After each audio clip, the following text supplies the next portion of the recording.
Siapa pengganti Ronaldo? Tanda tanya. Nanti thumbnailnya kayak gitu. Siapa pengganti Ronaldo? Padahal clickbait.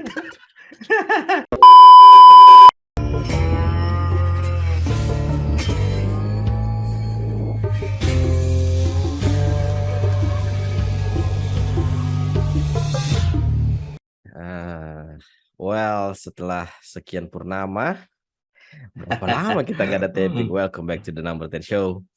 iya. Balik lagi setelah nggak tahu 1 bulan ya kita vakum. Lebih kayaknya. Lebih ya, karena karena ada kendala teknis. Iya, iya. Oke, ini review weekend kemarin. eh Chelsea, Chelsea menang. Ya. Kita akan bahas sedikit direkap aja. Chelsea, Liverpool, tim kesayangan kita, dan mungkin El Clasico gitu. Iya. Nah, sekarang karena kemarin Chelsea, ya akhirnya ya tuah si Harry Potter itu tuah Graham Potter itu ternyata Mas Manjur ya. Oh, iya, iya. Ternyata si kawan itu sukses tuh. Chelsea belum pernah kalah, cuma pas pertama doang yang draw, yang Iya, draw Champions League. Champions League. Setelah itu menang terus. Yang terbaru mereka menang 2-0 lawan Aston Villa. Mason Mount dua-duanya ngegolin. Kamu nonton nggak pertandingan itu? Setengah babak aja aku tonton babak pertama. Oke.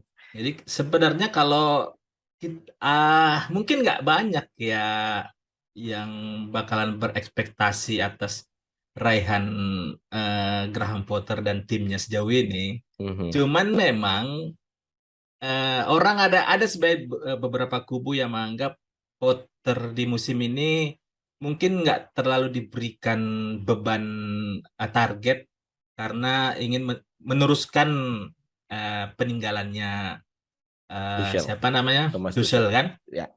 Tapi kalau kita lihat di in game atau di formasi aja sebenarnya Potter itu lumayan berani juga dia merubah merubah formasi aja dulu ya. Kalau dari Mhm. sistem mungkin terlalu dalam, tapi kalau dari formasi yang sebelumnya sudah terbiasa dengan gaya 3 back, Heeh. dua wing back gitu. Ini Mhm. eh, kembali ke mungkin udah jadi formasi klasik sekarang ini ya, 4-2-3-1 ya. 4-2-3-1, iya.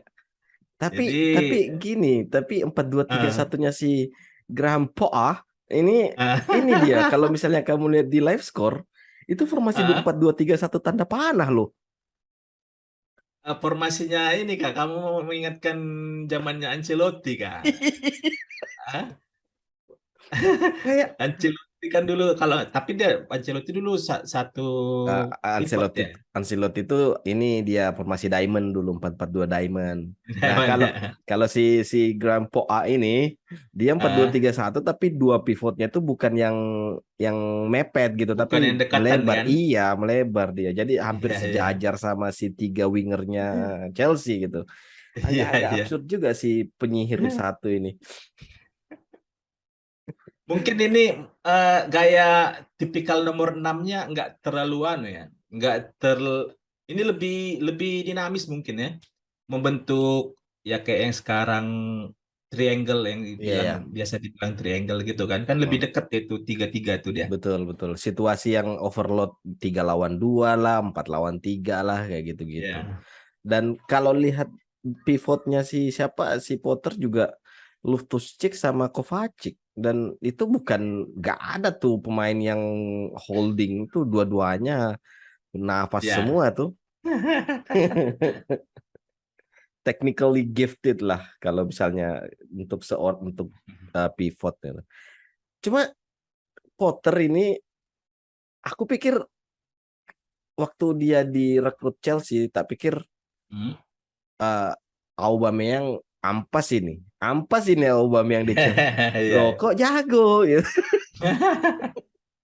Karena aku lihat sih kayaknya komposisi materi pemain Chelsea ini memang cocoknya dengan gaya Inggris seperti ini kayaknya ya. Karena Hmm. eh, si Gallagher itu, Conor Gallagher tuh Conor sempat Gallagher. di interview, dia bilang dengan kedatangan pelatih baru ini semua pemain mendapatkan kesempatan yang sama untuk bermain gitu. Hmm. Sedangkan kalau zamannya Thomas Tuchel pada saat Kante cedera, ya itu kayaknya Pusing. praktis pilihannya Ya, hanya Jorginho aja gitu. ya, Pada ya. saat outperform Jorginho, ya kayak buntu gitu. Sekarang Loftus-Cheek ini mungkin awal-awal banyak orang ngapain ini pemain Hmm. dimainkan posisi itu lagi kan. Hmm. Walaupun pada saat perannya di in-game nggak murni jadi semacam pivot atau nomor 6, justru malah agak melebar dia Hmm. mendampingi fullbacknya gitu. Iya. Terus ini apa namanya? Kamu melihat apa yang dilihat sama Graham Potter di dalam sosok Kepa Arrizabalaga? Tadi aku sempat mau bilang itu loh. Di berapa match aku awalnya kira mungkin Mendy lagi ada knock atau Heeh, cedera inilah kan, cedera ringan lah ya. cedera Hmm. ringan.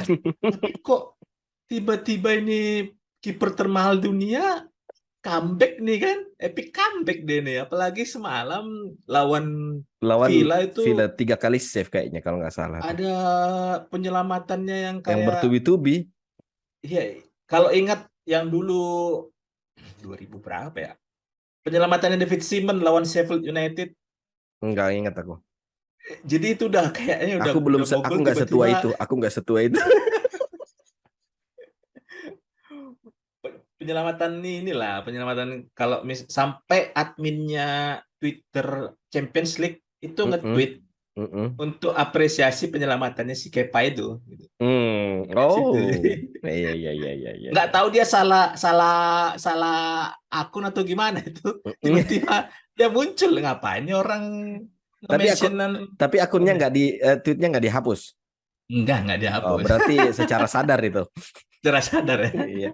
Cuma agak rancu juga loh melihat Kepa ini. Tiba-tiba Mm-mm. berapa pertandingan kok inti terus gitu kan. Ya ya. Dan apakah Graham Potter nggak sadar, nggak lupa, apakah Graham Potter lupa dengan kejadian di mana si kawan ini menolak untuk diganti sama Maurizio Sarri. Tapi aku yakin si Kepa ini nggak berani macam-macam sama penyihir. Tahu-tahu Iya ya. disantet kan kelar urusannya. Tapi serius, semalam Kepa, yang kemarin itu Kepa 3 kali penyelamatan, aku pikir gila ini pemain kok tiba-tiba jadi jago habis Mm. nonton Subasa atau gimana gitu kan. Kepa ini kan tipikalnya hampir-hampir mirip dengan Jordan Pickford kan, kecil. Eh Kalau shot stopper kayaknya enggak juga, cuman memang reaksinya eh, di atas rata-rata lah kalau dibanding kiper lain gitu. Mm-mm. Cuman masalah konsistensi lagi lah yang menjadi pertanyaan nanti ke depannya. Iya. Terus yang menarik juga itu ternyata Marco Correa dipasang Hmm? jadi back tengah. Di back kanan, Iya. back kirinya itu Ben Chilwell. Jadi Eh, ya mungkin hubungan hubungan bapak dan anak antara Kukurea sama Graham Potter ini sudah terlalu saling dekat. Jadi mengerti ya. iya saling pengertian lah si kawan ini. Jadi ya mau-mau aja dia dipasang jadi back tengah. Hmm. Tapi ya diapresiasi lah. Graham Potter sekarang belum pernah kalah, cuma draw sekali pas debut dan sampai sekarang masih menjaga ritme tren kemenangannya Chelsea gitu. Lagi menang back to back lawan Milan ya. Menang back to back lawan Milan di Champions League juga gitu. Mm-mm. Terus kemarin juga siapa lagi Brighton, nah, Brighton sayangnya kalah kemarin. Tapi nggak apa-apa, Roberto De Zerbi itu masih punya kans, masih ada waktu. Saya termasuk sudah mulai ada tuh benih-benih saya sedikit menyukai Roberto De Zerbi di Brighton mes- meskipun belum kelihatan polanya, cuma ya dia dia aku sempat riset tentang si kawan ini dan ya oke lah. Tapi yang menarik dengan kedatangan Zerbi ke Premier League ini memang Eh, semakin menegaskan pelatih-pelatih sekarang, khususnya pelatih Eropa atau di Inggris itu style Mm-mm. fashionnya itu kayaknya bakalan mengarah kiblatnya ke sorry bukan Jurgen Klopp, Pep Guardiola Ya, iya, yang ya, stylish casual gitu kan. Jadi yes, Arteta gitu ya. kan. Kemudian Mhm. pelatihnya Leeds Jesse Marsch. Jesse March itu sumpah itu asli orang Amerika, asli itu se-Amerika Amerikanya orang.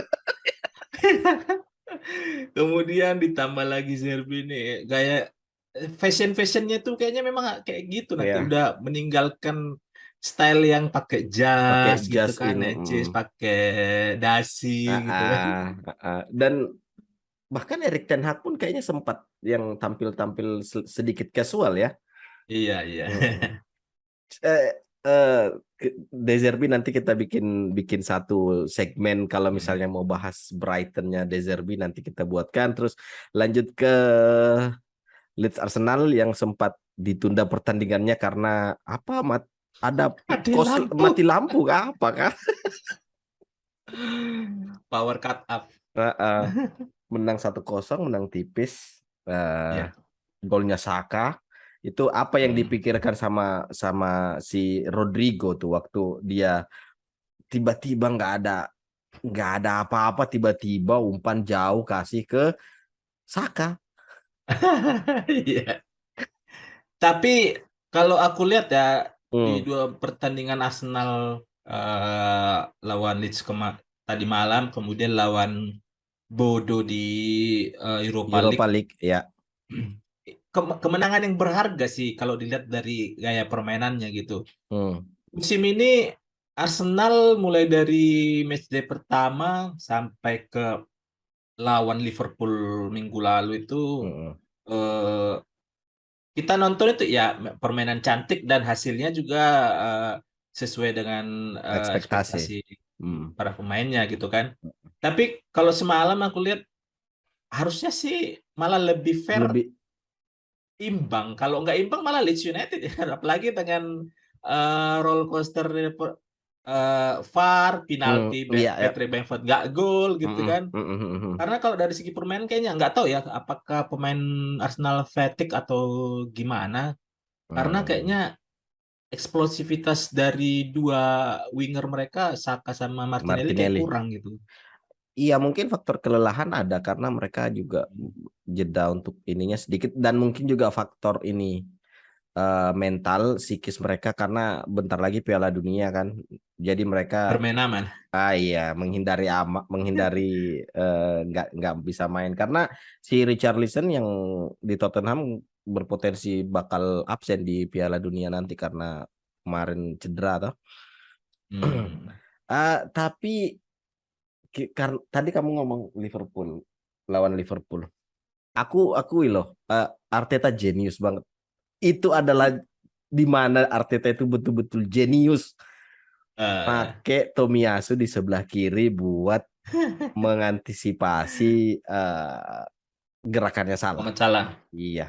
Dan itu si Takehiro Tomiyasu ini bener-bener jago banget. Berhasil ngantongin salah. Tapi tuh aku lihat sih karena faktor eh, bukan Muhammad Salahnya sedang tidak perform ya. Hmm. Ini berkelanjutan juga dengan yang matchnya Liverpool semalam lawan City. Mm-mm. Kalau dulu beberapa 2-3 musim terakhir Muhammad Salah di Liverpool dengan komposisi lini depannya ada Sadio Mane, Firmino lagi perform juga, Jota juga lagi oke, Mm-mm. lini tengah Liverpool juga lagi bagus. Mo Salah dimainkan winger nyisir kanan kemudian cut Cut inside inside gitu kan, ya. itu masih oke kalau aku lihat ya dengan sistem seperti itu. Tapi kalau misalnya dengan sekarang kayaknya bisa kita lihat secara fisik tuh kayaknya fitness levelnya Mo Salah tuh Agak udah berkurang. kelihatan banget kurang gitu kan. Jadi kengototannya untuk pegang bola lama-lama itu Mm-mm. lebih mudah dibaca oleh back lawan, apalagi Tomiyasu kayaknya kemarin itu minggu lalu diinstruksikan nggak terlalu banyak maju kan, dia lebih Mm-mm. menjaga area kalau aku lihat ya, Mm-mm. zonal marking Zonal karena marking.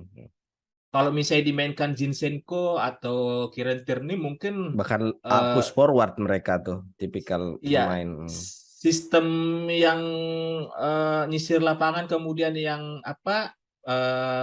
false fullback yang masuk ke tengah, Hmm, ya itu bakalan lebih sering dimainkan kalau misalnya Zinchenko yang dimainkan kan. Kalau Tomiyasu kan kemarin kayaknya lebih zonal marking. Jadi zona marking. ditambah Mo Salah yang nggak terlalu bagus lagi di situ. Tapi kalau misalnya Mo Salah kalau dimainkan 1v1 misalnya kan lagi posisi dia sendiri di kayak kemarin lah, semalam golnya lawan City itu Hmm, ya masih bisa kita lihat kualitasnya Salah tenang bisa ngegolin gitu. hmm, hmm. Ya, itu memang kalau misalnya faktor ini juga sih ya, apa namanya, kebutuhan taktik juga sih ya. Dan ya lagi-lagi mungkin karena Tomiyasu eh, orangnya nggak neko-neko, nggak aneh-aneh, ya mau-mau aja dia dipasang gitu. Dan tapi aku jadi bertanya-tanya, sampai kapan Arteta akan bertahan dengan pemain yang memang secara Hmm. secara komposisi, secara kualitas individu, Ben White, siapa Ben White terus Tomiyasu itu memang Hmm. versatile gitu kan, mereka bisa main di Hmm. beberapa posisi, tapi mau sampai kapan gitu mereka akan dirotasi Hmm. gitu. Iya, iya. Iya kan? Apalagi Tierney juga kayaknya habis back ini lagi cedera lagi kan dia. Iya, kaki kaca itu Nah, main kayaknya. iya itu siapa dulu pemain yang kaki kaca tuh? Ajen Robben. Kalau Eh, dari Artetanya Arsenal aku lihat memang satu sisi sistemnya Arteta memang cocok dengan tipikal pemain yang dimiliki sekarang gitu kan. mm, Cuman eh, kira-kira ini bisa bertahan sampai 38 pertandingan akhir musim nggak dengan komposisi pemain, karena ini baru pekan pekan ke-10 ke kayaknya 10. sudah mulai merasakan ininya keteterannya dari fisik ya, dan dari gaya permainan yang paling kelihatan sih. Iya. Aku ingat temanku fans Arsenal ngomong kayak gini musim lalu. Hmm. Eh, musim musim depan, maksudnya musim ini Hmm. itu akan jadi musimnya Arsenal. Kenapa katanya? Aku nanya kenapa? Hmm. Karena ini Amazon lagi bikin Arsenal documentary All or Nothing. Ini adalah konspirasi di mana Arsenal akan juara, entah itu juara Liga kan, entah itu juara FA, kan, juara Europa. Aku Berarti ya, sebelum Arsenal kan Spurs kan ya? Spurs itu apa ya? Amazon dokumenter atau apa dia ya? iya Spurs, Spurs, Spurs, Spurs. Spurs tuh ya. City juga pernah. Hmm. Hmm. Terus sekarang kita kita mau bahas City Liverpool dulu atau gongnya kita bahas MU Newcastle. Terakhir aja tuh MU. Terakhir aja tim ya biar biar enak buat nyium sumpah serapahnya ya. Nah, ada satu kemarin juga semalam juga sempat ada derby El Clasico. Kita sekilas aja nih bahas El Clasico sebelum Hmm. kita lompat ke Hmm. City Liverpool. Nah, El Clasico ternyata berjalan nggak sesuai dengan yang kita harapkan gitu. Apanya nih? Dalam konteks tensi pertandingan. Ya, ya, ya, Dan itu ya. sudah kita bahas sebelumnya di pot-pot sebelumnya gitu. Hmm. Siapa yang akan jadi pemantik gitu. Dan ternyata kita berharap apa namanya kontak fisik, bentrok-bentrok, intrik-intrik yang terjadi di pramusim itu ternyata nggak kelihatan gitu Iya, di iya. ini kan. Dan akhirnya ya pada Pertandingan. pada akhirnya ini cuma jadi pembuktian kalau Real Madrid masih jauh di atas Barcelona gitu. Tiga Iya, iya. satu Barcelona nggak bisa ngapa-ngapain. Asli itu Sergio Busquets mending diparkir aja serius. Gol pertama itu dari Iya, iya. kesalahannya dia. Hmm. Itu pemain berapa ternyata dia sempat sudah jadi sasaran kritik fans Barcelona di beberapa pertandingan Hmm. terakhir gitu. Hmm. Terus gol keduanya Federico Valverde itu si Eric Garcia kesalahan, salah Hmm. miss time header. Terus yang Hmm. gol ketiga penaltinya si Rodrigo juga miss time-nya lagi si Eric Garcia gitu. Hmm. Ini Barcelona ini Frankie De Jong kemarin kenapa bertahan sih? Apa yang Kan dicarinya katanya mau, gitu? kan yang dicari Champions League katanya. Oh, Champions Iya. League. Oke, oke. Tapi memang kalau kita mau lihat hasil pertandingan El Clasico tadi malam, Mm-mm. hasilnya in game-nya memang aku seakan-akan kayak nggak menyangka ini di pertandingan sebelumnya itu di semua laga di Liga Spanyol Barcelona hanya kebobolan 1 gol gitu. Mm. Di satu match lawan Madrid kebobolan tiga Kebobolannya tiga gol gol gitu ya. kan. Jadi aku sampai kayak karena aku nggak nonton, nggak ngikutin Barcelona Liga Spanyol gitu kan. Mm. Aku cuman kayak kepikiran kok bisa ya Mm. Barcelona cuman kebobolan 1 gol sejauh ini gitu kan. Kemudian lawan kemarin Madrid, padahal sebenarnya Madrid nggak terlalu bagus-bagus amat kalau aku lihat. Tapi Mm-mm. memang kayaknya itulah gaya Ancelotti kan. Dia nggak Iya, terlalu iya, mau bagaimana, tapi hasilnya maksimal gitu. iya. Tapi kuncinya kayaknya kalau kita mau mengharapkan drama-drama dan intrik di laga El Clasico, kayaknya memang masih masih kita menunggu masing-masing punya sosok mega bintang untuk menjadi pemantik itu. Tapi hanya ada satu momen sih semalam yang Benzema marahin Gavi itu. Oh iya, Ah, Terus itu. Gavi kayaknya ya udah, aduh, Mm-mm. ada Pak Gitu Haji sih aja. kan. Wah, ada Pak Haji, gak usah kita masuk neraka nanti kan. Iya. Tapi memang Sergio Busquets dengan Gerard Pique ini Yes, eh, laga lawan Inter kemarin aja di Champions League kan 3-3 itu ya. Ya itu kesalahannya Busquets juga tuh. itu, Ih, dan kesalahannya siapa, Gerard Pique yang Gerard Pique. golnya yang pertama Inter apa ya itu lupa gitu. Jadi ini dua pemain memang Barcelona hanya menghargai dua pemain ini yang kayaknya kok nggak bisa diberikan ke Messi yang dulu gitu. Hmm. Kok Pique sama Busquets masih dikasih kalau misalnya masih perform oke gitu. Tapi ini dua pemain kayaknya sudah tinggal lama, gaji tinggi gitu kan, Hmm. masih Hmm. dimainkan. Hmm. Apa karena memang nggak ada pilihan lain gitu? Kalau Hmm. secara keseluruhan memang sebenarnya kalau mau dibandingkan dengan Madrid, Madrid masih jauh di atasnya. Tapi kalau untuk bersaing di kompetisi lokal Liga Spanyol kayaknya masih oke lah gitu kan. Karena Hmm. mungkin pencapaian Barcelona sebelum match tadi malam itu berada di puncak klasemen, ya kan? Puncak Iya. klasemen, kemudian hanya kebobolan 1 gol dengan segala problematika yang mereka miliki, gitu. Hmm. Kayaknya harusnya sih fans Barca bahagia lah ya gitu. Tapi nggak, aku sempat heran juga kok banyak yang menyuarakan Xavi out. Iya, iya, iya, iya, iya. Hanya murni karena kedatangan Xavi itu tidak menunjukkan tiki taka Barcelona gitu. Hmm. Justru yang diharapkan para fans Barca kayaknya kan, ya Xavi sudah hatam lah dengan tiki takanya di zamannya dia gitu kan, Harusnya tapi dia kok nggak bisa bisa menularkan ya, diimplementasikan. yes, yes, yes. Hmm. Itu juga yang El Clasico kemarin juga sekaligus jadi match ke-50-nya Xavi sebagai manajer. Hmm. Manajer Barcelona, dan catatannya adalah dia menang 28 kali, 11 kali Hmm. imbang, 11 kali kalah gitu. Dan ternyata kalau kalau kita sebagai fans, sebagai orang yang nggak terlalu ngikutin Barcelona gitu kan, ini sebenarnya statistik yang sebenarnya nggak jelek-jelek amat gitu untuk Hmm. manajer yang sudah main di 50 pertandingan gitu.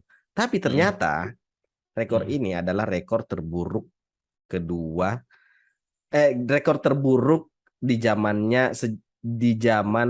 Joan Laporta sebagai presiden. Ah, yang Itu pertama siapa? Xavi yang paling buruk. Siapa Yang yang men, bro? yang, Oh, yang yang mendekati Xavi itu adalah Frank Rijkaard. Frank Rijkaard. Nah, bedanya Oh. Rijkaard itu drawingnya cuma imbangnya cuma dikit, cuma berapa, 8 apa 9 gitu. Hmm. Iya, iya, iya. Jadi ya mungkin mungkin mungkin statistik di atas kertas ini yang mungkin jadi alasan fans Hmm. Barcelona juga yang bikin lah. Kalau misalnya dulu dia pemain yang sukses di Tiki Taka, terus masa iya nggak bisa. Tapi Hmm. sebenarnya kalau aku sih pribadi 28 kali menang, Hmm. 11 kali imbang itu masih masih masuk akal sih. Anyway, kita balik ke Premier League, Liverpool, Manchester City. Impresi kamu Yan di match Liverpool City ini gimana? Karena jujur, aku nggak Hmm. menikmati pertandingan itu. Dalam artian bukan pertandingan yang aku harapkan beda ketika match Liverpool City juga kayaknya ya, yang musim kemarin tuh, yang akhir Heeh. musim kemarin, yang pertandingan-pertandingan terakhir itu kan Iya, iya. ketat. Bukan, bukan Chelsea kayaknya, Chelsea City apa ya? Chelsea Hmm. City kayaknya, sorry, Chelsea City. Itu kan yang imbang 2-2 ya. Hmm. Nah, itu aku jujur kalau aku pribadi, City City Liverpool ini bukan pertandingan yang secara pribadi menghibur, tapi secara taktik aku akui Jurgen Klopp tahu gimana caranya mengantisipasi manusia nomor 9 yang sempat ada petisi di Inggris buat ngelarang dia main karena dia bukan manusia.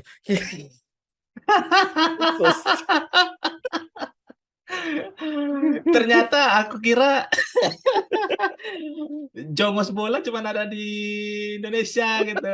Di Inggris pun sama.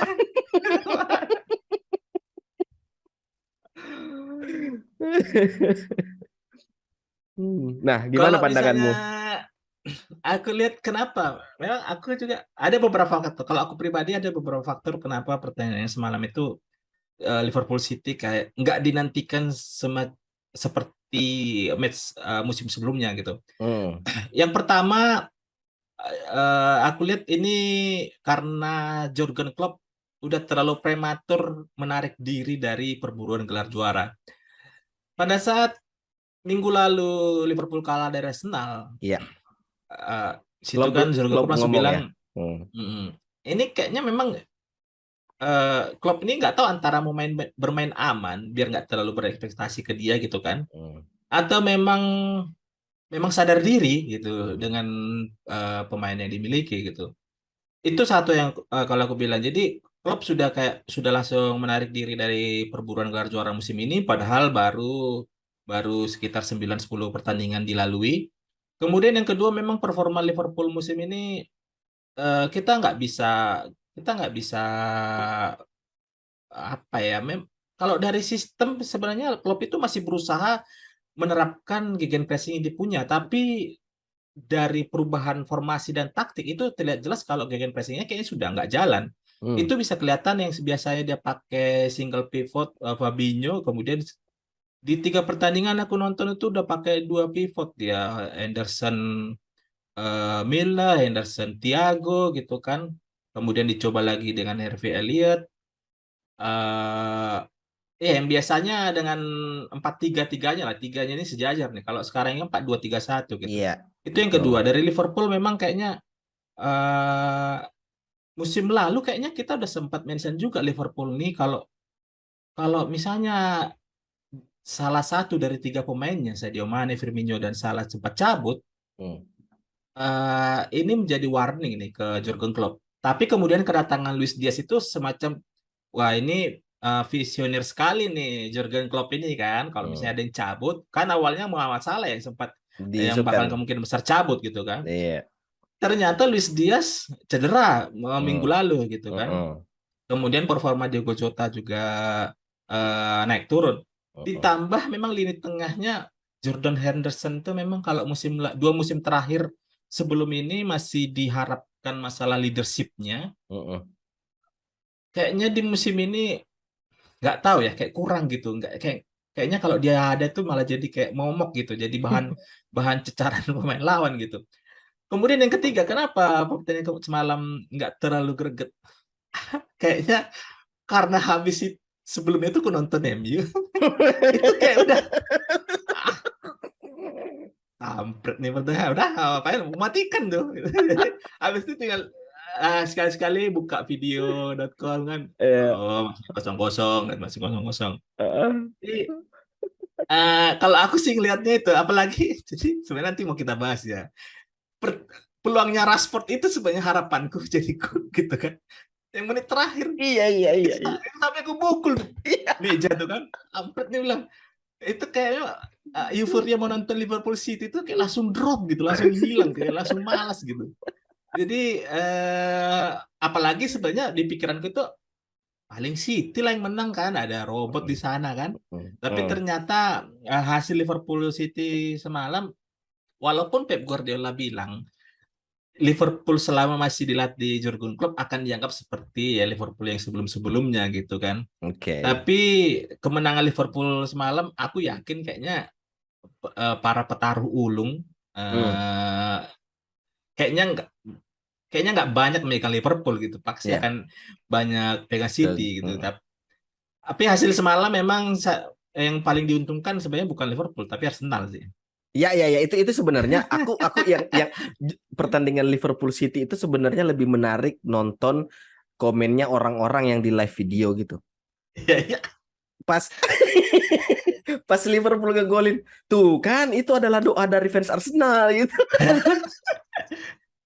Tapi kalau kamu ngomong masalah komen di live video, Ah, jangankan Liverpool City, eh, kamu mau nonton Brentford Brighton aja, kayak itu tuh anarkisnya minta ampun tuh di komen. jangankan Brentford, aku nonton Bournemouth Fulham.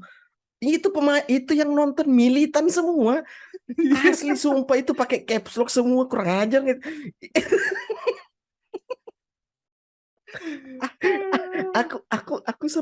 Aku sampai membatin loh ini yang Hmm. nonton yang bela-belain jadi keyboard warrior di live tweet pertandingan sekelas Bournemouth Fulham ini apakah Iya, memang ini orang iya. bot atau memang militannya Aku kedua tim gitu.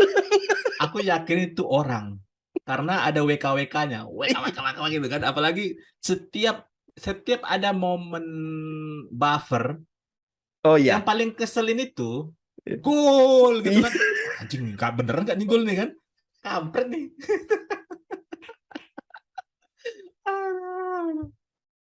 Tapi gimana kamu ngelihat Liverpool City Ah, semalam? aku melihat Liverpool City itu apa ya? Hmm, Klopp Hmm? tahu eh, gimana caranya menetralisir Haaland gitu kan Iya, iya. dengan cara membiarkan Erling Haaland main agak sedikit bebas tapi Hmm? dia ngasih instruksi aku yakin dia pasti ngasih instruksi ke Van Dijk sama Joe Gomez Hmm? untuk nggak terlalu ngepres Haaland gitu Iya, ya, sebisa nggak mungkin ngikutin ya. jaga jaga jarak gitu kan nantilah pada saat Hmm. memang ada situasi sebisa mungkin jangan jangan jangan mepet dia karena sekali lepas itu kelar gitu dan Iya, itu yang iya. dilakukan Van Dijk jadi kayak ya udah Ah. maju maju lu sini maju maju dan statistiknya si siapa Van Dijk itu dia itu berhasil bikin 7 clearance 2 Hmm. tackle 1 intercept 1 block dan dia berhasil ngasih 40 dari 48 umpan 83% dan itu yang terbanyak apa ya aku lupa pokoknya dan Hmm. ternyata Joe Gomez itu aku juga baru tahu tadi gitu Joe Hmm. Gomez Van Dijk ini ternyata dua palang pintu yang membantu Liverpool juara COVID kemarin. Iya, iya, iya, iya, iya, iya, iya, iya. Nah, eh, yang menariknya lagi adalah Jurgen Klopp akhirnya mendrop TAA dan Hmm. ganti dan dipasangnya sih 36 tahun James Milner. Tapi asli aku kasihan sama James Milner udah ngos-ngosan dipasangnya Liverpool. Tapi kalau misalnya hasilnya nih akhirnya Liverpool kalah, ini jadi bulan-bulanan sih. Karena Ya. sebelum sebelum match ini main kan Hmm. Milner bakalan jadi right back itu kan memang sudah tersiar kabarnya dan udah menjadi bahan olok-olokan para inilah, bukan cuma fans Liverpool atau City. Hmm. Foden lawan Milner tuh kayaknya bakalan bulan-bulanan gitu kan. Tapi berhasil gitu loh, entah Iya. kenapa. Aku ngelihatnya gini, Milner itu seolah-olah jadi kartu mati, tapi sebenarnya Hmm. backingannya itu bagus gitu. Jadi pada saat Milner dihadapkan pada situasi 2 lawan 1 atau 3 lawan 2, nah itu kan ada Hmm. yang backup dia, entah itu Joe Gomez Hmm. atau si Harvey Fabinho. Elliott atau iya, Hmm. atau Fabinho gitu. Terus yang menariknya lagi adalah eh, aku semalam sebelum bukan semalam, kemarin siang kayaknya. Aku Hmm. baca tweet dari Mas Firzi yang fans Hmm. Newcastle. Ya. Dia nge-tweet kayak gini. Liverpool Manchester City itu dari 19 Hmm. pertandingan terakhir lawan Liverpool nggak Hmm. pernah menang. Cuma sekali menang dia. Itu Eh, statistik paling aneh menurut dia, dan aku juga loh, kok iya, apa iya, ternyata ya memang benar. Terakhir kali mereka menang itu cuma pas hmm. tahun 2020-21 mungkin kalau nggak salah, yang Alisson blunder. Hmm. Oke, Itu oke, oke. sekalinya City menang. Itu dari 19 pertandingan terakhir. Terakhir kali City menang lawan Liverpool itu Hmm. 2003 atau 2004. Kipernya City waktu itu Kasper Schmeichel. Hmm. Jadi, jadi ini statistik paling aneh gitu dari 19 pertemuan. Ternyata Guardiola cuma sekali Hmm. menang lawan Liverpoolnya Klopp gitu. Iya, iya. Yang Makanya makanya yang sempat Pep bilang kan, walaupun sekarang diunggulkan City lawan Liverpool yang sekarang lagi tidak perform, dia masih hmm, bakal menganggap ya selama dilatih oleh Klopp ya bakalan iya. sama aja Liverpool itu. Iya, iya. Dan aku juga baca tadi artikel habis pertandingan si Guardiola ngomong, ya gimana, this is Anfield, tapi itu dia ngomong this is Anfield-nya itu bukan dalam konteks Anfield itu stadion yang menyeramkan, tapi lebih karena faktor X. Iya, iya, iya, iya, iya. Iya, apalagi yang ya golnya dianulir kan, golnya Iya, karena Foden tuh kan. tapi kan itu clear pelanggaran sebenarnya. Kamu lihatnya gimana? Itu sih pelanggaran sih, karena Pelanggaran kan? Iya. orang malah awalnya itu mikirnya pelanggarannya bukan di Haaland ke Fabinho, tapi pelanggarannya pada saat Haaland mau rebut bola di tangannya si Alisson kan. Iya. Wah, orang mengira itu, tapi kalau misalnya kita lihat lebih, anu ya udah jelas kok ditarik ininya Fabinho. Tarik, iya bener.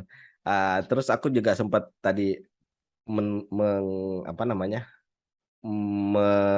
ngecek ngecek apa sih sebenarnya yang menjadi pembeda dari pertandingan Liverpool City semalam.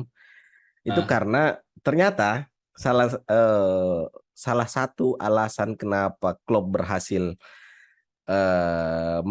meredam superiornya Manchester City, selain faktor hmm, Van Dijk, selain faktor doa hmm, fans Arsenal, itu adalah taktiknya Klopp. Itu secara teks aja tuh 4-2-3-1, ah, tapi sebenarnya itu 4-4-2. 4-4-2. Iya. Siapa yang di ini? Jadi si Firmino yang sebelah kiri, Firmino kan? Eh, Nah, di kiri Jota, Jota. Sorry, Jota ya. Hmm, Si Jota lebih diplot agak melebar dan berdiri sejajar apa namanya, di pertandingan semalam untuk mengantisipasi pergerakannya si Joao Cancelo. Cancelo ya, Ah, gitu. hmm, Uniknya lagi, pertandingan hmm, semalam itu ini adalah pertama kalinya Mo Salah hmm, dapat sentuhan di kotak penalti lebih dari 3 kali. Jadi dia punya lebih dari 3 peluang di kotak penalti jika hmm, dibandingkan dengan pertandingan lawan Arsenal. Di ah, pertandingan Arsenal kemarin itu statistiknya Opta, hmm, Salah itu cuma 1 kali loh masuk di kotak penalti percobaannya. hmm, Di match ini ada 4 atau 5 kali percobaan gitu. Jadi hmm, Klopp secara nggak langsung nggak main gegen pressing, hmm, tapi lebih menunggu mid block, counter attack, dan kejadian lah golnya golnya Salah itu sebenarnya antara bejo, tapi iya, Salah juga habis dapat anu sih boost dari hat trick kemarin sih tengah pekan. Tapi kayaknya memang Klopp sadar dia nggak mau terlalu ngambil risiko dengan memaksakan memainkan em, Darwin Nunez. Coba Darwin dimainkan dari Nunez. kan? Coba kalau misalnya Nunez dimainkan dari awal, Iya, itu pasti iya. kan memaksa Salah bergerak di winger Karena kan, di winger, ya. yes, betul. Iya, betul. Jadi ini memang betul-betul kayak di Klopp melihat, ngambil pelajaran pada saat lawan Arsenal kemarin. Kalau Mm. misalnya memaksakan Nunez di sayap, kayaknya nggak akan terlalu maksimal karena pemain bertahannya City ini fullbacknya bukan hanya superior pada saat penyerangan gitu, Ya. bukan bukan modelnya TAA, jadi bertahan pun kayaknya Mm, semuanya kompak semua gitu. mm, Jadi mm. ini bisa jadi menjadi salah satu faktor yang eh, dalam tanda kutip mengelabui Pep Guardiola ya. Hmm, Makanya bahkan seorang Haaland pun nggak bisa cetak gol gitu mm, karena mm. Jot kayak kamu bilang tadi secara formasi mungkin 4-2-3-1, tapi kalau di lapangan Jota kemudian Harvey Elliott ini ditugaskan untuk menjaga mengcover dua sisi Fullback. fullbacknya kan Mm, mm. gitu. Jadi murni memang kalau misalnya dibilang Muhammad Salah golnya Muhammad Salah kemarin keberuntungan enggak juga karena Iya. prosesnya itu yang diputar balik badan itu Mm. Joao Cancelo tuh kan. Iya, dan itu menurutku ya itulah menurutku salah satu jeniusnya Salah karena dia tahu gitu kalau misalnya dia nggak turn kayak gitu, nggak muter badan kayak gitu, Hmm. itu pasti apa namanya, tackle-nya si Joao Cancelo itu akan berhasil gitu. Tapi kalau Iya dia iya. muter badan kayak gitu, itu pasti beresiko Hmm. Cancelo nekel dan kartu merah gitu. Dan pasti Iya Cancelo nggak iya. mau ngambil resiko itu kan. Hmm. Nah, akhirnya ya lagi-lagi Salah nggak melakukan kesalahan gitu. Ini juga jadi apa ya, semacam anomali sih di Guardiola karena Hmm. dia nggak pernah mau belajar apa ya. Maksudku gini loh. Mau sampai kapan dia mau overload Ah. main high defensive line lawan, maksudku ya memang lah, oke, tim lawan main mid block atau low block terus dia high defensive, Hmm. tapi apa dia nggak belajar dari zaman-zaman dia masih di Barcelona tuh ketika lawan tim yang dengan low block kayak gitu dia sampai nggak bisa ngapa-ngapain pemainnya gitu, apa, Tapi faktor faktor Anfield kayaknya memang apa ya? nagih sendiri. Seharusnya kan kalau misalnya kita lihat City-nya Pep Guardiola ini kan mau gaya bermain seperti apapun dengan tiga pemain tengahnya KDB, Mm. Gundogan, Rodri harusnya bisa mencari cara untuk membobol gawang lawan gitu. Apalagi ditambah dengan Phil Foden. eh Bisa jadi ya, yang sebelumnya kan kita bakalan bilang inilah saatnya City juara di Eropa gitu kan dengan kedatangan Haaland. Ya. Ternyata memang faktor mental tuh eh, ini bisa jadi salah satu tes yang bisa menjadi tolak ukur nanti City di Eropa. Karena Mm. Foden tuh apa ya? Kita udah lihat dia main di Emirates Stadium, udah di Old Trafford, kayaknya dia selalu enjoy dengan gaya permainannya gitu kan. Tapi tadi malam kayaknya apalagi head to head dengan James Milner kayak kok Iya. bisa gitu, Iya. nggak bisa cari cara gitu. Iya. Kayaknya memang masih ada faktor Mental. mental ini tadi. Ya, ya, ya. Berbicara soal mental, Hmm. Manchester United kesayangan kita mentalnya masih bermasalah kayaknya. Aduh, aduh. Aku sih sebenarnya ini bukan pada saat setelah pertandingan hasilnya draw kemudian aku sebut nama satu pemain ini jadi salah satu faktor. Tapi sebelum main pun dan aku lihat dia nggak ada di bangku cadangan. Erikson, Aduh, iya Riks. yes, ya, kelihatan banget itu. Kita bisa lihat sebenarnya beberapa pertandingan MU menang Hmm, itu semua prosesnya entah diawali atau bagian dari proses passing Erikson yang kayaknya orang nggak menduga passingnya gitu, entah true betul, pass atau one touch passingnya gitu kan. betul.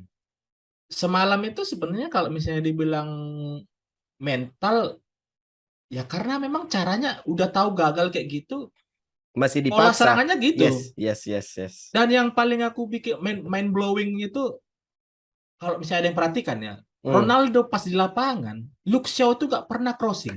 yes, Setelah iya, Ronaldo betul. keluar, Di crossingnya Luxo si kampret Luke itu. Shaw crossing. Iya, Ini, ini maksudnya apa loh? ah, itu kayaknya memang ada konspirasi antara sesama pemain United kalau misalnya kalau Ronaldo tuh jangan sebisa mungkin jangan dikasih bola supaya dia cabut gitu. Berbeda dengan Yang itu pemain 90 juta. Oh iya, Christian Tony si Anthony Santos. Jomabala. Pokoknya gimana cara itu idolaku cetak gol. Oh iya, iya. Pokoknya kalau si Aduh. Anthony Jomabala itu satu hati dia sama saya.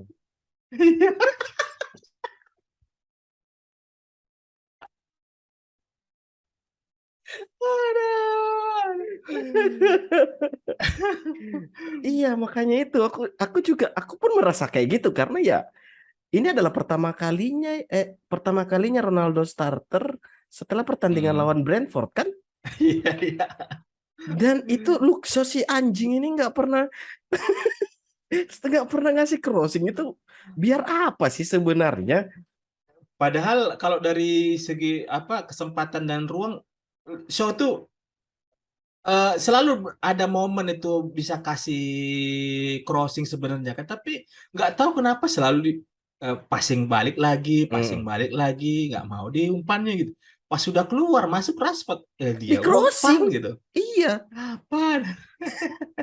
Ini Luxo ini memang ada konspirasi kayaknya antara sesama pemain Inggris. Terus tapi aku eh apa ya, agak agak rancu, agak bimbang juga dengan Luke Shaw di lapangan gitu. Dalam artian gini, Hmm, kalau misalnya yang jadi back kiri itu Malaysia, hmm, progress ballnya Jadon Sancho itu kecil banget tuh, minim banget hmm, progress ballnya.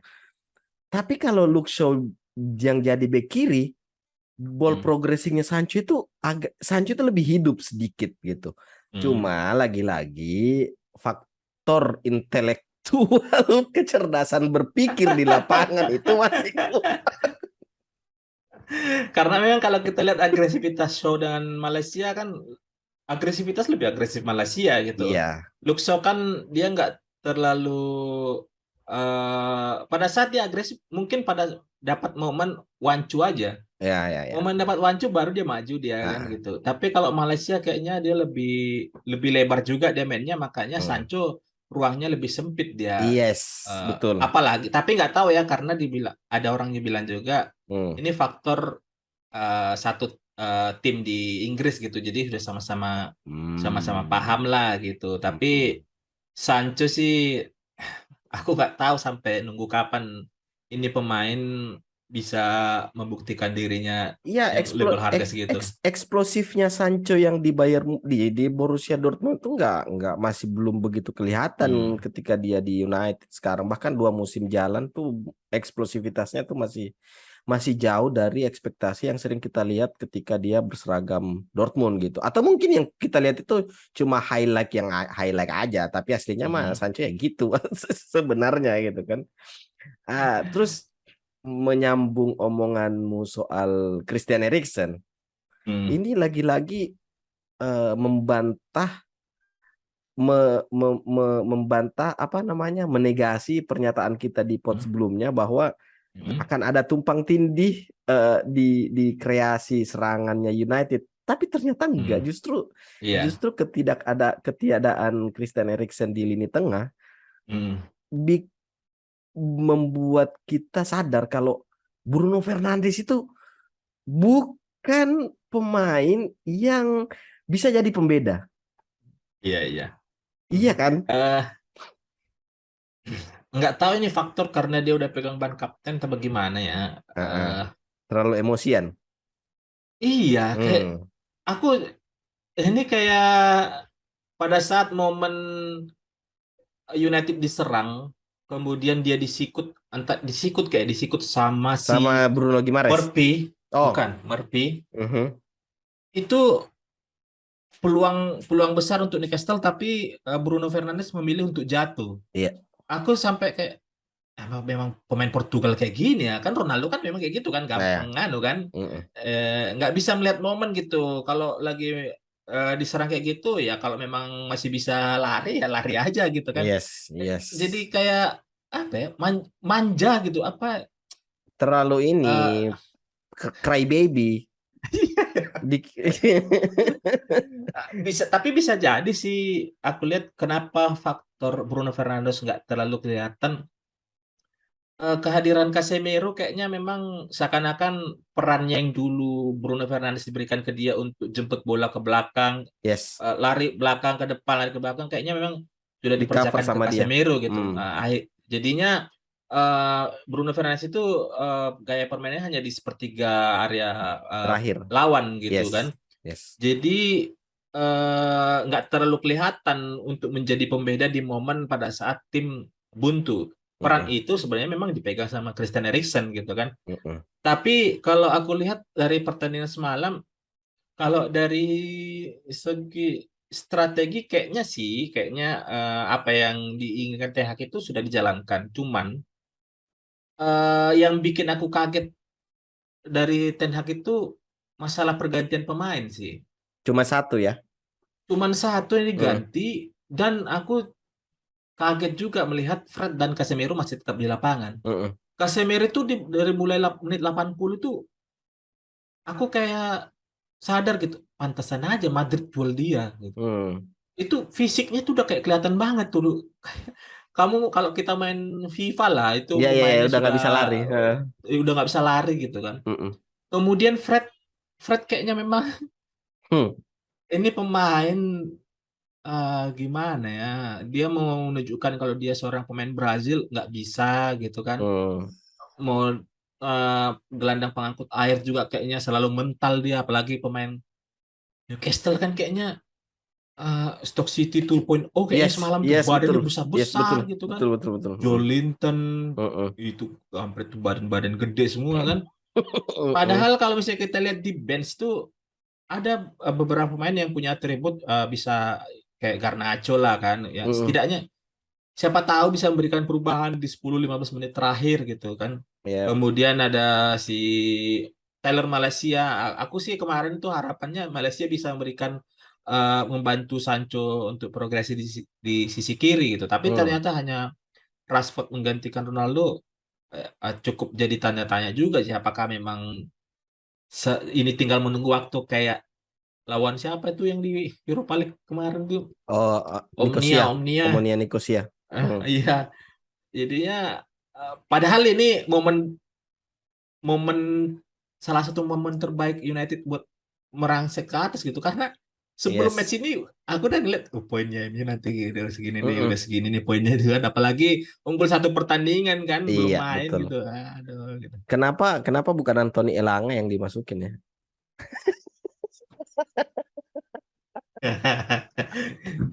Itu dia, tapi kayaknya nggak ada kan hasil. Tapi aku nggak tahu ya. Eh, Kamu kan udah pernah nontonnya Anthony di Ajax pas lawan Benfica kan. Yes, yes, yes. Terus dari 3 match sebelumnya ini ya dia mencatatkan namanya di sejarah menjadi pemain Yes, pertama yang mencetak yes, 3 oke. pertandingan sejak debut gitu kan. Yes, oke. Aku baru sadar kayaknya Eh, Anthony ini kalau diibaratkan motor, uh-uh. dia ini motor metik yang larinya 90 cc. Nggak, Start awal bagus. Kalau disuruh sprint itu itu kayak kekejar, jadi nggak kencang gitu. Itu momen dia di body terus habis itu kayak nggak punya kecepatan sama Jacob Murphy itu kayak seakan-akan, wah, kalau misalnya eh, start awal kemudian apa ya, apa kontrol bola, trik-trik gitu oke lah kayaknya. Tapi kalau misalnya kita mau mengharapkan Anthony kayak di zamannya Ronaldo dulu bisa lari sprint gitu kan, Anthony Valencia, Cristiano Ronaldo atau siapa lah gitu. Kayaknya iya. kayaknya ini bukan tipikal pemain itu itu Iya, kan. iya, iya, iya. Ya, itu istilahnya ini apa? One trick pony. Jadi pemain yang Hmm. skillnya tuh ya kayak gitu, kebaca sebenarnya. Iya. Tapi pembelaan dari orang-orang tentang ke Anthony Eh, ini adalah ada banyak kok pemain yang one trick pony tapi sukses. hmm. Salah satunya Hmm. si Botak Robben. One trick pony tuh si Arjen Iya, iya. Robben gitu kan.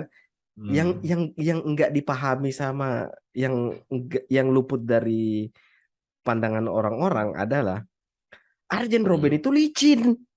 Iya, iya, Anthony iya. ini keset.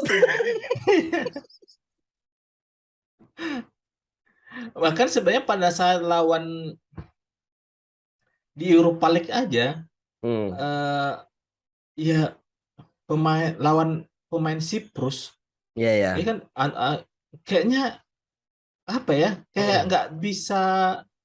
Kalau take ons mungkin udah dirasakan sama Jolinton lah semalam itu berapa kali, dua tiga kali kayak dikolongin tuh. Hmm, Tapi dikolongin doang, nggak bisa mm-mm. misalnya lari lari sprint gitu kan. Jadi Iya.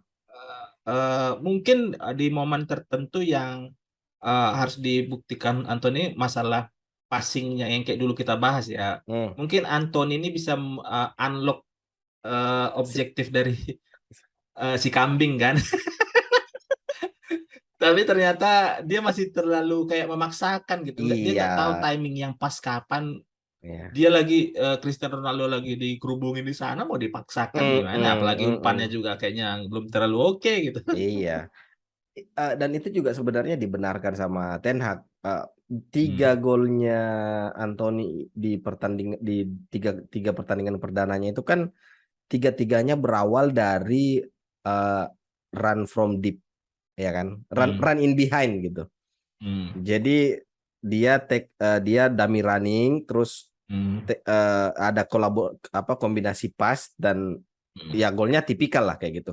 Hmm. Nah, itu sebenarnya dibenarkan juga sama Ten Hag kalau bisa dibilang Anton ini sedikit one dimensional lah, one dimensional player Hmm. gitu. Dan kalau misalnya mau bertahan di Premier League, di liga besar gitu, ya seenggaknya dia punya plan A, plan B, atau opsi A, opsi B, dan ditunjang dengan kemampuan fisik dan kecerdasan intelektual lagi-lagi. Hmm.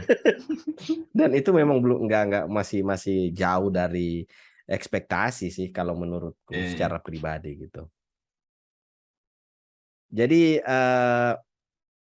rekapnya seperti itu, review pekan ke 9 10. Sebelum eh kita tutup, Oke. kamu ngelihat Diogo Dalo gimana? Oh, aku masih masih dibandingkan dengan yang ada ya. Aku Diego Dalot itu ya apa ya, pemain yang bisa dibilang sedikit lebih petualang dibanding Valencia Hmm. pada Hmm. zamannya. eh, Hmm. Kreasi yang ditawarkan sedikit lebih Hmm. bervariasi dibanding Tony Valencia, tapi masih Ya. banyak kekurangannya, terutama Ya. dalam hal bertahan masih masih jauh dia Eh, masih. Tapi kalau dibilang apakah Diogo Dalot masih ada di daftar teratas bek kanan United? Oh, tentu saja. Kenapa kamu nanya kayak gitu? Kenapa kamu tanya begitu? Kenapa? Kenapa? Siapa kamu tanya begitu? Siapa yang suruh siapa? Karena hanya ingin tahu saja.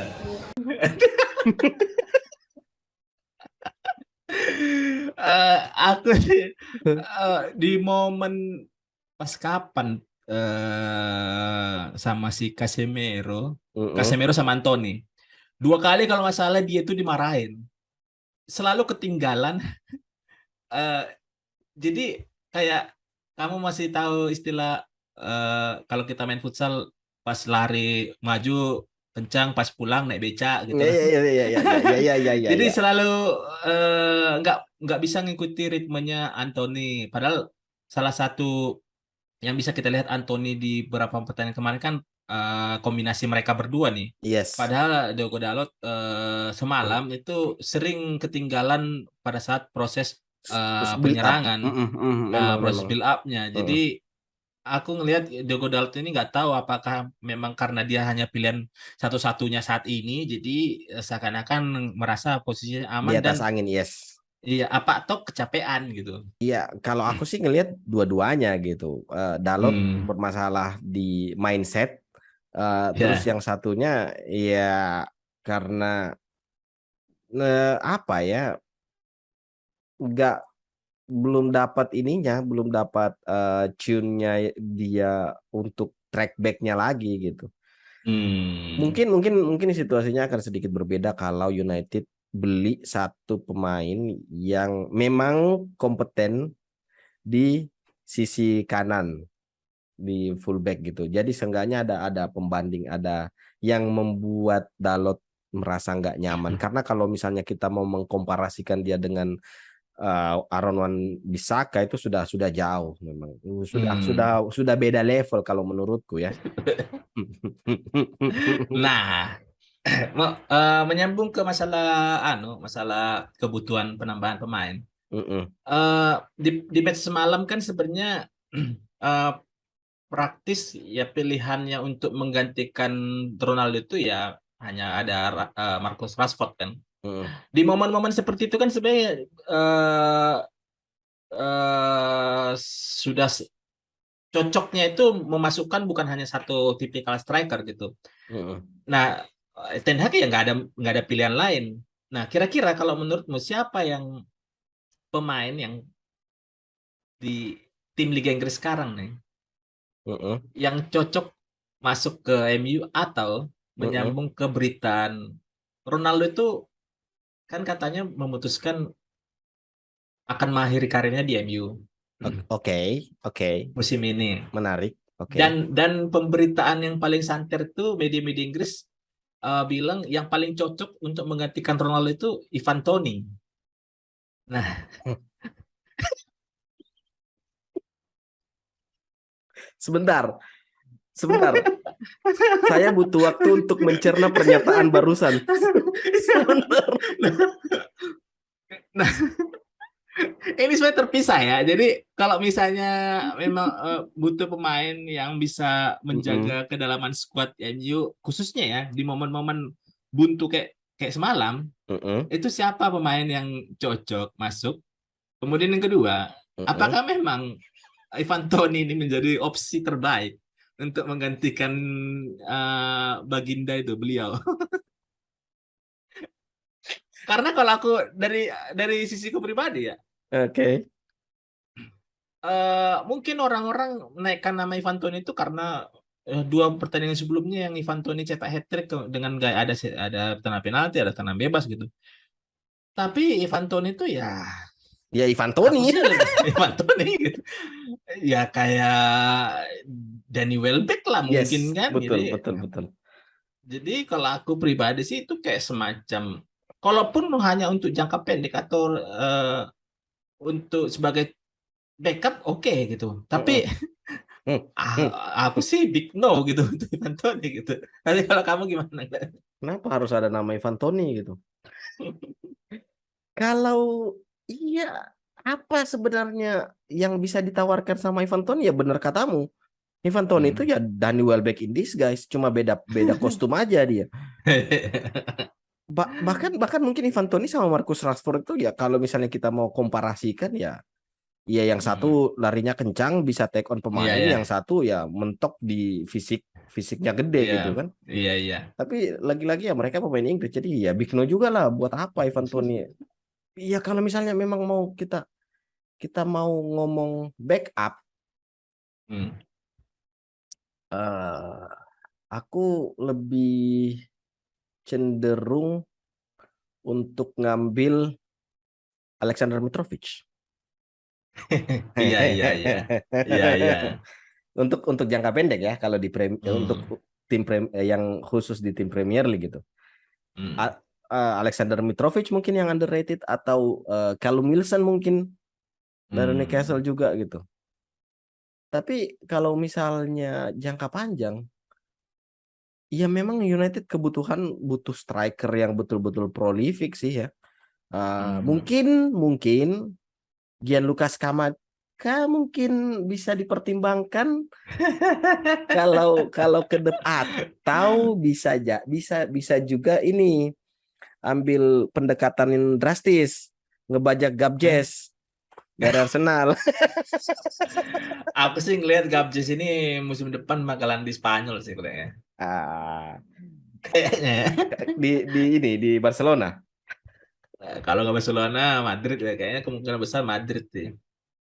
Nah, itu dia kalau pertanyaannya siapa jangka panjangnya kayaknya stok striker yang betul-betul momok di kotak penalti itu Eh, cuma mengerucut ke nama Erling Haaland, Karim Benzema aja sih kalau yang aku lihat iya, ya, yang di liga-liga besar Eropa ya. iya, iya. Enggak, mungkin sih ini yang sedikit, mungkin orang yang nggak nonton Liga Italia nggak begitu ini sih, si Raspadori. Raspadori itu statistiknya itu lebih gila dibanding Erling Erling Haaland Haaland, gitu. yes betul, iya iya Tapi betul. tetap aja kalau misalnya disuruh milih, aku pilih Haaland lah. Raspadori itu memang murni sekarang.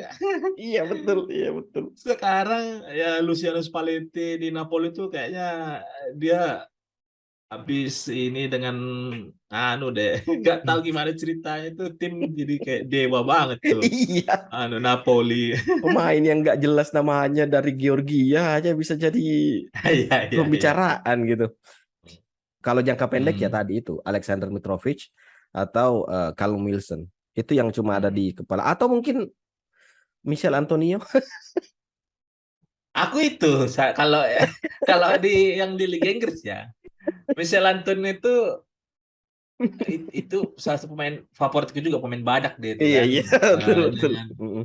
fisikalnya gitu kan. Tapi kalau misalnya untuk jangka panjang, aku ada punya dua nama sih. Ini sebenarnya udah bukan berita baru lagi, tapi nggak tahu nanti apakah Ten Hag masih serius dengan nama-nama ini. Yang pertama Cody Gakpo dengan Benjamin Sesko. Ah, Benjamin Sesko ini mungkin bagi yang belum pernah nonton Sesko, aku udah nonton dia main di timnas. Aku lupa antara Slovenia apa Slovakia dia. mm-mm. Sama main di apa yang timnya sekarang Salzburg, Iya. Salzburg gitu kan. Ini pemain kalau kita masih sekarang menikmati masa pemain robot Erling Haaland, dia Mm-mm. ini kayak upgrade-annya lagi. Gila itu mana? Jadi pemain tinggi, kurus, gila kencang banget, ngotot. Mm, mm, Cuman dia kurangnya dia nggak punya support system di belakangnya. Itu aja yang bikin kurang. mm. Haaland sekarang kan momen peluang pertama dia semalam melawan Liverpool itu Yang kamu kalau ingat yang Kevin De Bruyne umpan, iya itu bolanya memang setinggi tingginya diumpan betul. KDB masih tetap bisa didapatnya Mm-mm, kan mm-mm, supaya Joe Gomez tuh nggak dapat tuh. mm-mm, Nah si Benjamin Sesko ini eh nggak tahu ya apakah ini memang karena dia masih bermain di liga yang levelnya masih di bawah, tapi kalau dari personalnya, gaya bermainnya, mm-mm, kengototannya itu kayak mirip Erling Haaland lah, badannya tinggi gitu. Jadi aku sih kalau mau jangka panjang dua nama ini sih, Cody Gakpo dengan Benjamin Sesko. Tapi kalau misalnya Antonio, misalnya dia sudah nggak betah menjadi, dia kan jadi pilihan keduanya Moyes sekarang kan Oh iya setelah karena Gianluca Skamaka, Scamacca iya kan. iya iya iya betul betul betul Siapa betul. tahu gitu. Kita nggak nyebut nama Kylian Mbappe loh. Kata kan isunya santer dia lagi bersih tegang sama timnya. Terus katanya ada rumor dia mau beli dirinya sendiri. Itu kayak itu aku macam rumor macam apa ya? Eh, kan sempat itu Rio Ferdinand mention Kylian Mbappe Oh pada iya saat iya iya minggu sih. lalu Ah, beritanya anu kan. ah, ah, ah, ah, ah.